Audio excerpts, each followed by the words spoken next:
Hai, Assalamualaikum. Apa kabar kalian hari ini?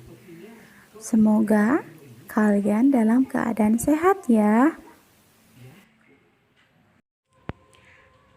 Kali ini kita akan belajar tentang tema 1, indahnya kebersamaan, subtema 1, keberagaman budaya bangsaku, pembelajaran 1, kelas 4. Dalam setiap paragraf, terdapat gagasan pokok dan gagasan pendukung. Coba, apa itu gagasan pokok dan gagasan pendukung? Gagasan pokok adalah ide utama yang dibahas dalam suatu bacaan. Dapat berupa kalimat inti atau berupa pokok paragraf. Gagasan pokok dapat disebut juga gagasan utama, ide pokok atau pokok pikiran. Gagasan pokok biasanya terletak di awal atau di tengah atau di akhir paragraf. Sedangkan gagasan pendukung adalah uraian atau tambahan informasi untuk gagasan pokok. Gagasan pendukung dapat disebut juga gagasan penjelas, fungsinya menjelaskan gagasan pokok. Berikut adalah bacaan tentang keberagaman budaya Indonesia. Ibu hanya akan membacakan satu paragraf saja untuk mencari mana yang termasuk gagasan pokok dan gagasan pendukung. Simak baik-baik ya. Pawai budaya. Pawai budaya sangat menarik bagi warga Kampung Babakan. Pawai ini selalu menampilkan keragaman budaya Indonesia. Udin dan teman-teman tidak pernah bosan menanti rombongan pawai lewat. Tahun ini mereka datang ke alun-alun untuk melihat pawai tersebut. Kakek Udin pun terlihat sabar menanti. Terdengar suara gendang yang menandakan rombongan pawai semakin dekat. Setelah membaca teks paragraf pertama, yang menjadi gagasan pokok adalah pawai budaya sangat menarik bagi warga Kampung Babakan. Sedangkan yang menjadi gagasan pendukung adalah pawai ini selalu menampilkan keragaman budaya Indonesia. Udin dan teman-teman tidak pernah bosan menanti rombongan pawai lewat. Tahun ini mereka datang ke alun-alun untuk melihat pawai tersebut. Kakek Udin pun terlihat sabar menanti. Terdengar suara gendang yang menandakan rombongan pawai semakin dekat. Bacalah paragraf kedua sampai kelima dan temukan gagasan pokok dan gagasan pendukungnya. Kamu bisa berdiskusi dengan teman kelompokmu. Sampaikan hasilnya di depan kelas. Indonesia adalah negara yang sangat beragam budaya, agama, dan bahasa daerahnya. Sebagai warga negara yang baik, kita wajib menghargai keberagaman tersebut. Bertanyalah kepada temanmu untuk mencari informasi tentang keberagaman suku bangsa di kelasmu. Contohnya berikut ini. Siti berasal dari Padang. Ciri khas daerahnya rendang dan rumah gadang. Perbedaan yang ada pada setiap daerah di Indonesia merupakan suatu anugerah dari Tuhan yang patut kita syukuri. Nah, sekarang tuliskan pada kolom berikut apa yang telah kamu lakukan untuk menghargai perbedaan yang ada.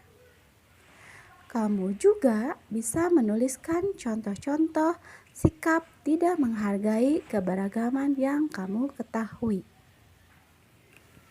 Selain kaya akan budaya, tarian, dan makanan khas daerah, Indonesia juga kaya akan jenis alat musik.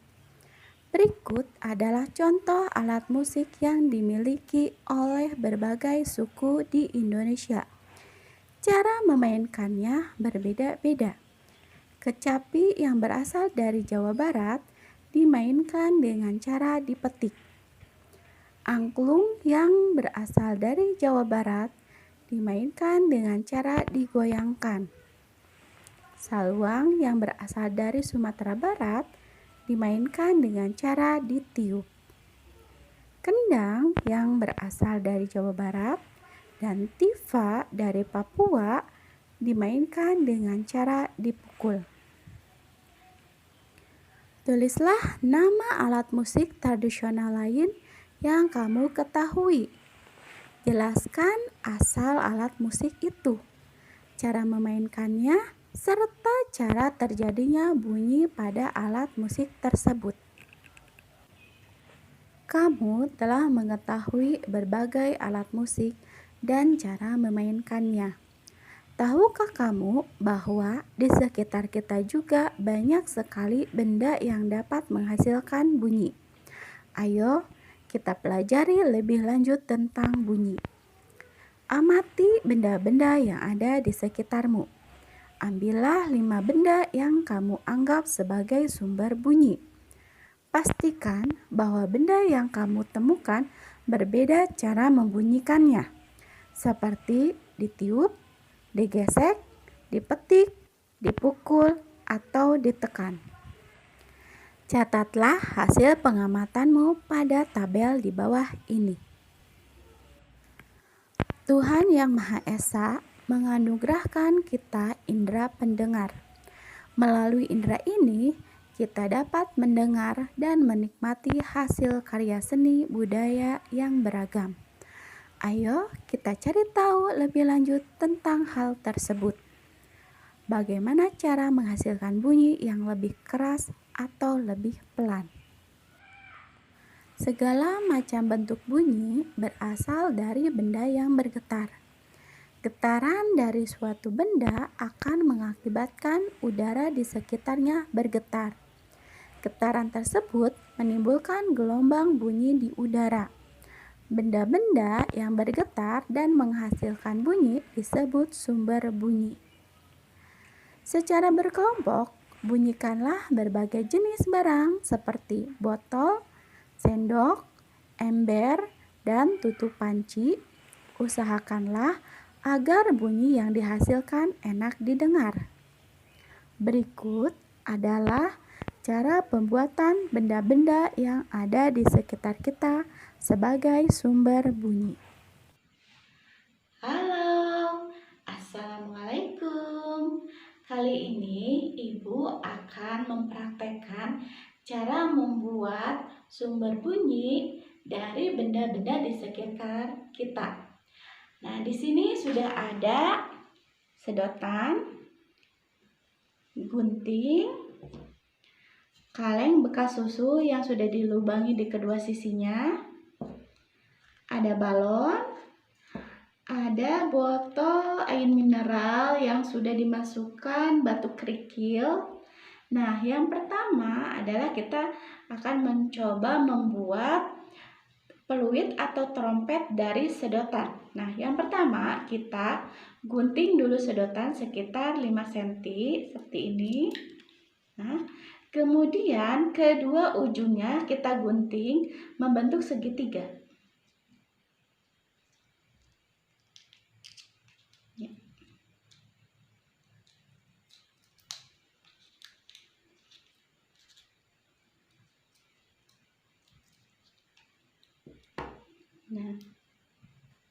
Nah, bentuknya akan menjadi seperti ini. Nah, kita coba praktekkan apakah berbunyi atau tidak ya.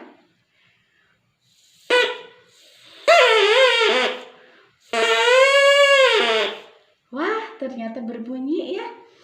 Nah, sekarang yang kedua yaitu kita membuat drum atau gendang yang terbuat dari kaleng bekas susu yang sudah dilubangi di kedua sisinya. Nah, dan juga di sini ada balon. Nah, kita gunting dulu ujung balonnya.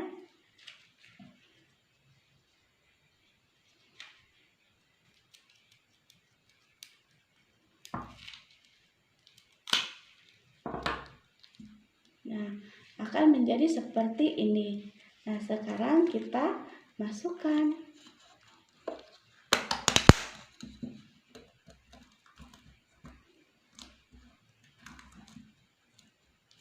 Nah, supaya tidak mudah lepas ya, kita kasih karet di pinggirnya.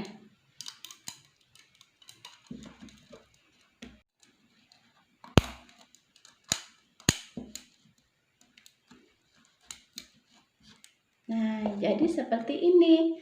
Kita coba bunyikan ya. Di sini Ibu sudah membuat untuk pemukulnya terbuat dari lidi atau tusuk sate ya, yang ujungnya sudah diberi karet gelang ya. Sekarang kita bunyikan.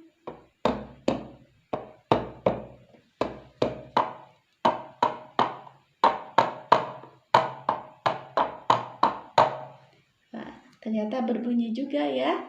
Nah, untuk yang ketiga yang membuat marakas ya dari botol bekas air mineral ya yang dimasukkan batu kerikil.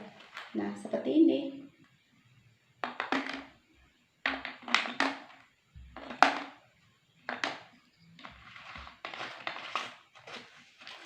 Sekarang kita bunyikan.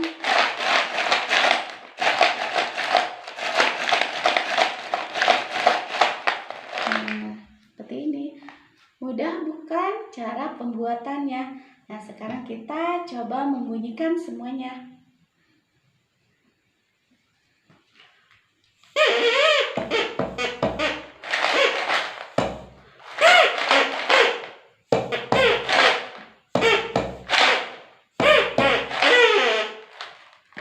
Nah, demikian percobaan sumber bunyi dari benda-benda di sekitar kita. Semoga bermanfaat. Selamat mencoba. Wassalamualaikum warahmatullahi wabarakatuh. Apakah bunyi yang dihasilkan dari benda-benda itu sudah enak didengar? Mengapa? Bunyi yang dihasilkan dari benda-benda dapat tergolong enak didengar atau tidaknya. Tergolong enak didengar jika dipukul teratur sehingga menghasilkan bunyi yang teratur, dan sebaliknya.